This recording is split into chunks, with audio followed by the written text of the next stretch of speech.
What is up, guys? This is Jason coming at you.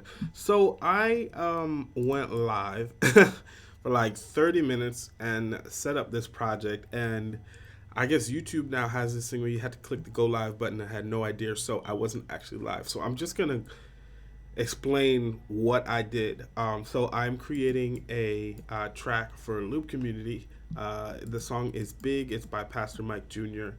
And I'm gonna try to do most of it live, so you guys can see the process that I take to create a stem for a loop community. So on that note, the first thing, of course, that I did when I went through this whole thing was to drag, of course, the original song into Logic and line it up. You can see this song if I go to the beginning here. It's just slightly off, so I lined it up, made everything good, and of course I got the BPM. And one good way to make sure that you've lined everything up correctly is to go to the end of the song and play and make sure that everything lines up with. You can hear the metronome in the background. It's all lined up.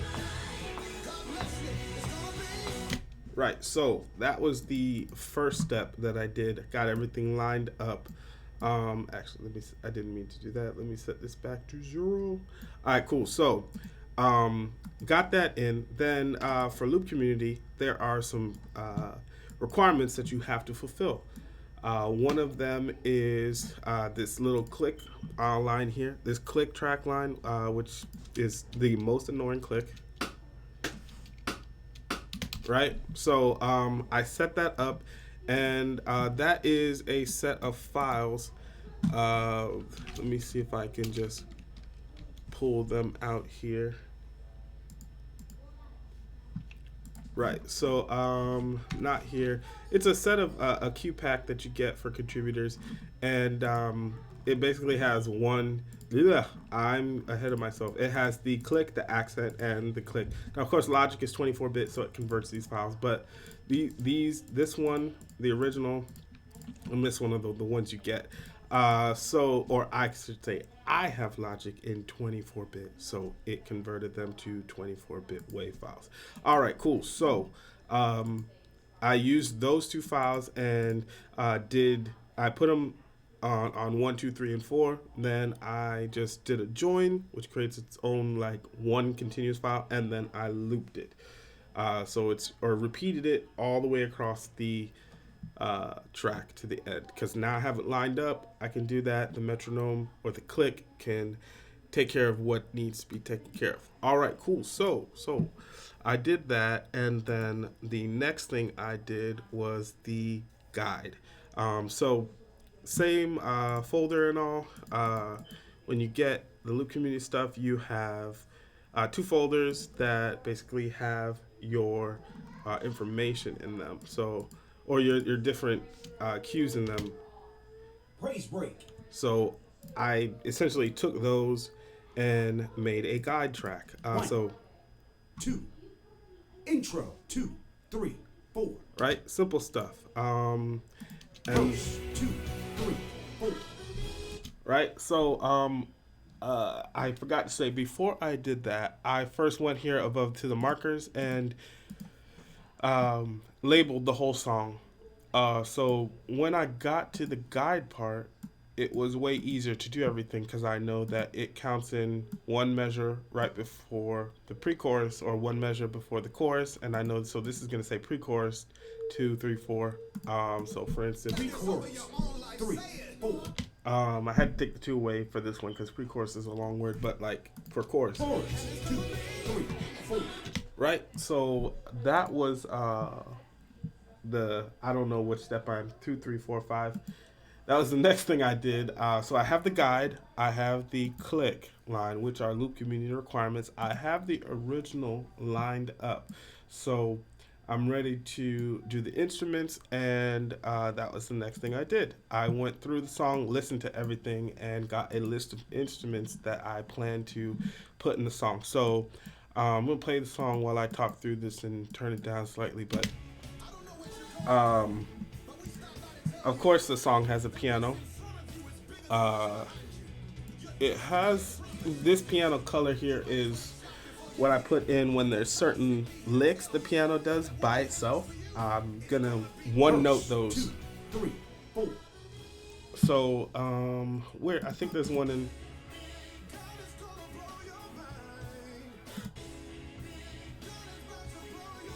Right, so the piano does that. Bum bum bum ba-dum.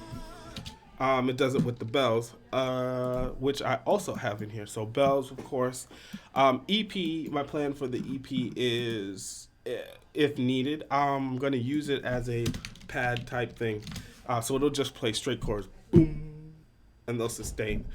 And I'm only gonna use it if I need it. Of course, I have pad in here. These are not organized at all, but I have pad in here. I have strings in here, and I have organ, which are all gonna be paddy type background, ambiance type sounds. So definitely putting an organ, definitely putting strings, especially like in the beginning.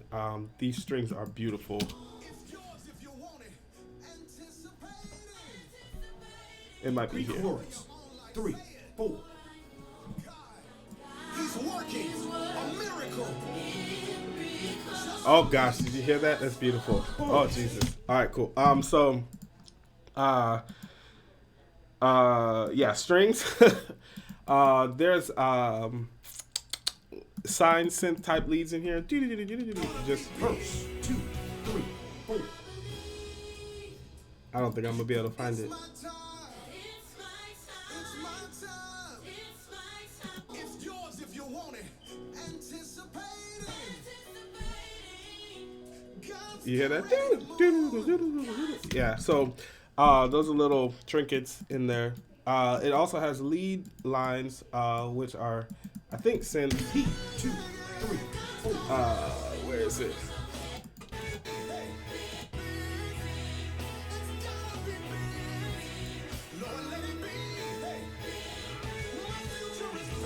Of course, I think there's a synth in there backing up the lead guitar.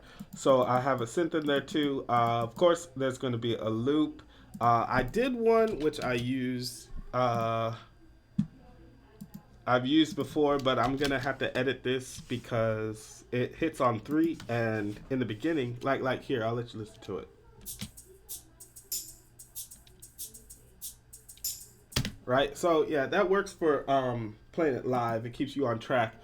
But like here, I think we're on not there. Here we're on 3. The hits on 3. 3. But in the verse, you're not. There's no hits. That is my season. All right, so yeah, gonna definitely edit that. So that's there. Back to this. Oh, I just opened Premiere. Right. So of course drums I'm gonna have done. FX rise and hit. So when I was listening to the effects, the biggest thing I heard is rise and hit.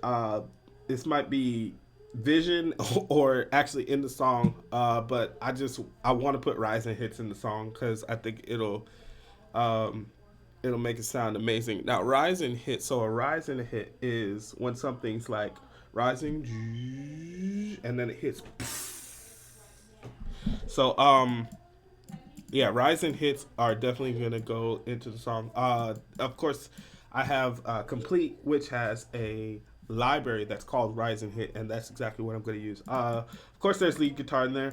Now there's power chords in there, which are like a big part, like,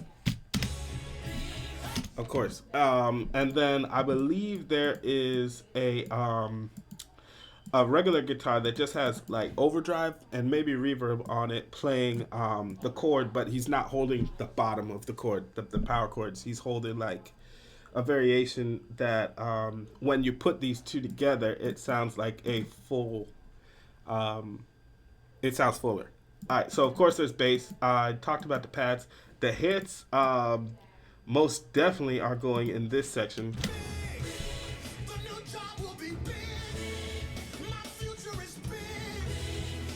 If not also in the this part.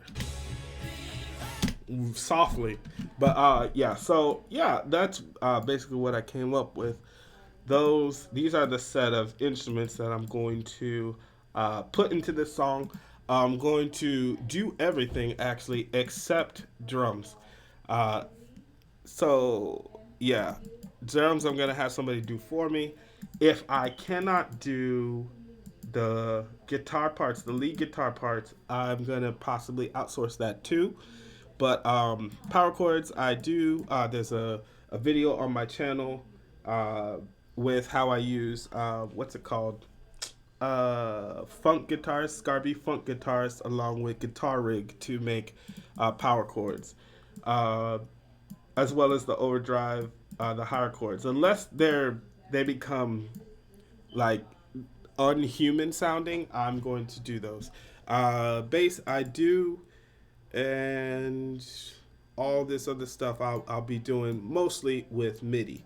So yeah, I just wanted to go over everything. I'm gonna try to do this all, or mostly at least, all live. I might not do the bass live or the if I actually play guitar and do the lead lines because those aren't my primary instruments. So cuts and takes and many slicing together to get something that sounds good. So I'll probably do that off camera. But this is the outlay. If you like this video, leave it a like. I appreciate it much. And subscribe so you see when I go live and continue the song. Appreciate you guys watching. See you in the next one. Peace.